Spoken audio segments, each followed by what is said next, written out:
दाखिल सर, हमेशा की तरह सीधे कार्यक्रम की शुरुआत आपसे होती है।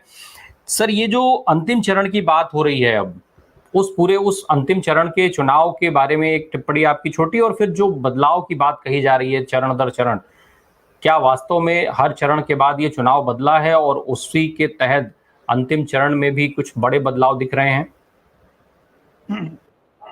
देखिए रामप्रकाश जी, अनुमति दीजिए कि मैं आपसे असहमत हूं। आपने कहा कि चुनाव दर चुनाव एक फेज बाई फेज चुनाव बदला है। चुनाव फेज बाई फेज नहीं बदला है। चुनाव पहले चरण से ही बदल चुका था और पहले लोगों में डर था।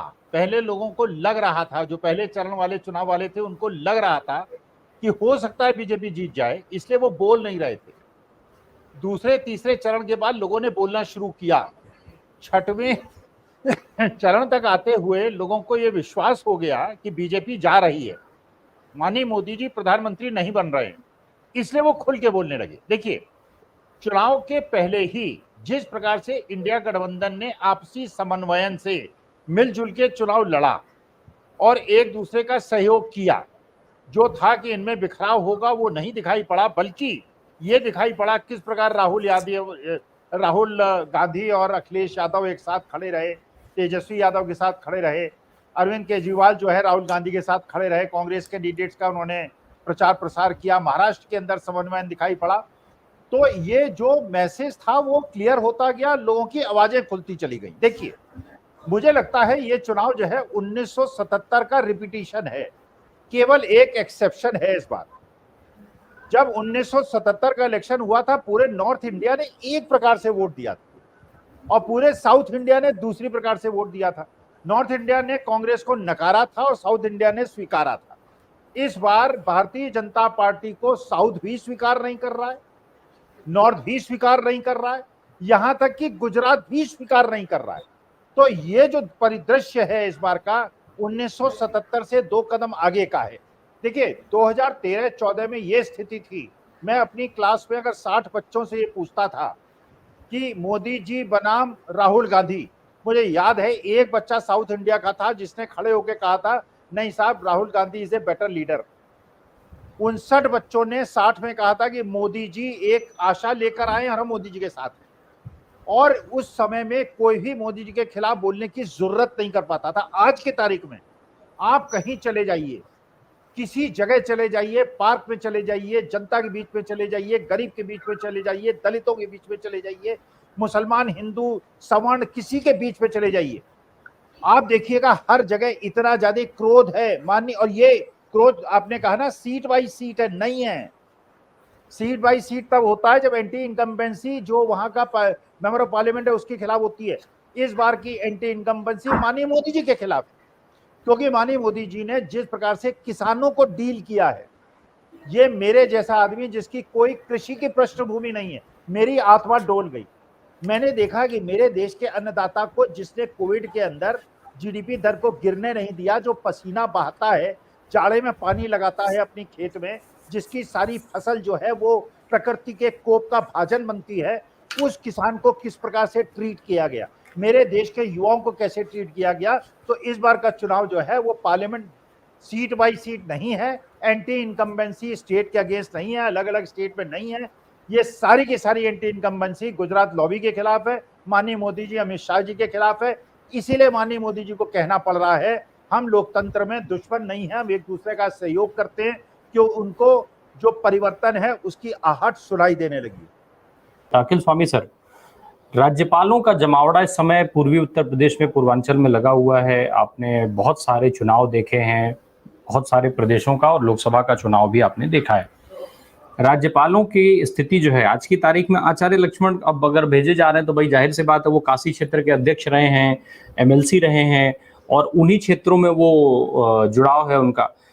इसके अलावा कलराज मिश्रा हो, मनोज सिन्हा हो, इस तरीके के जितने भी नाम हैं, शिव प्रताप शुक्ला हो, इन सारे लोगों का इस समय पर चुनाव के बीच में, अंतिम चरण के चुनाव में, जब पूर्वी उत्तर प्रदेश में चुनाव होना है, इस क्षेत्र में आना, भले ही वो सांस्कृतिक कार्यक्रम के लिए आ रहे हो, धार्मिक दर्शन के लिए आ रहे हो।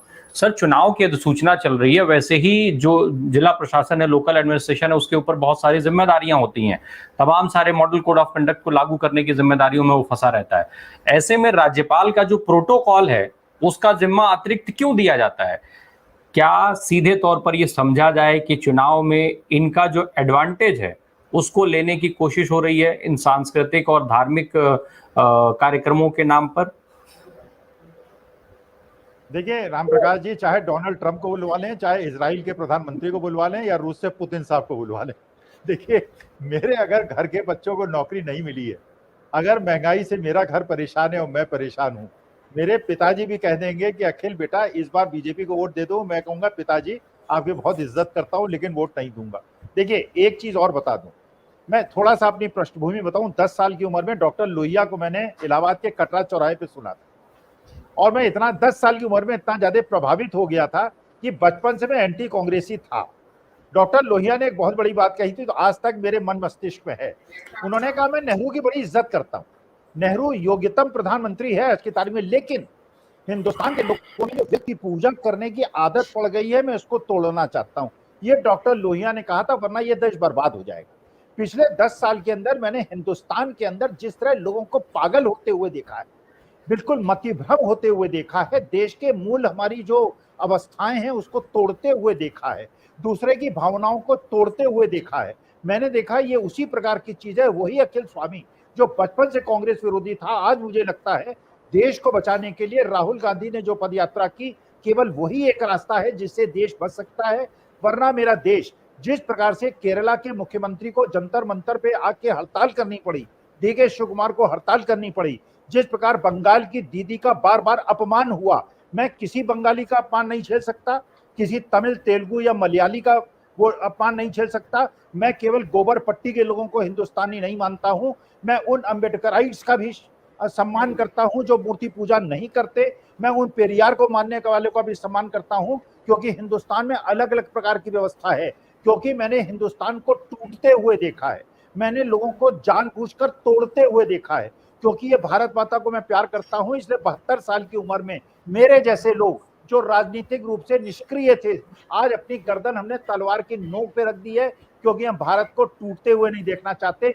इसलिए आज हम सब खड़े हुए हैं। और मेरे जैसे हजारों लोग जो IIT में पढ़े हुए हैं, जिन्होंने कभी 46 डिग्री में धूप नहीं देखी है, दिल्ली में उन लोगों को मैंने आम आदमी पार्टी और कांग्रेस के लिए काम करते देखा है, जिनकी कोई राजनीतिक महत्वाकांक्षा नहीं है, लेकिन इस देश को जिस प्रकार 10 साल में तोड़ा गया है, हम उसका विरोध करने के लिए खड़े हुए हैं। और ये बिल्कुल जैसे शैलेंद्र जी ने कहा, ये एक चुनाव नहीं है, ये देश के भविष्य का निपटारा करना है। और अगर हम इसमें नहीं खड़े हुए तो हमारी आगे आने वाली पुश्तें हमें गाली देंगी और कहेंगी कि जब देश का ऐसा हो रहा था तो मेरे बाबा दादा ने क्यों खड़े होकर उसका विरोध नहीं किया। आपका YouTube वो देखेंगे तो कहेंगे नहीं, उनके बाबा दादा ने लड़ाई लड़ी थी। जी।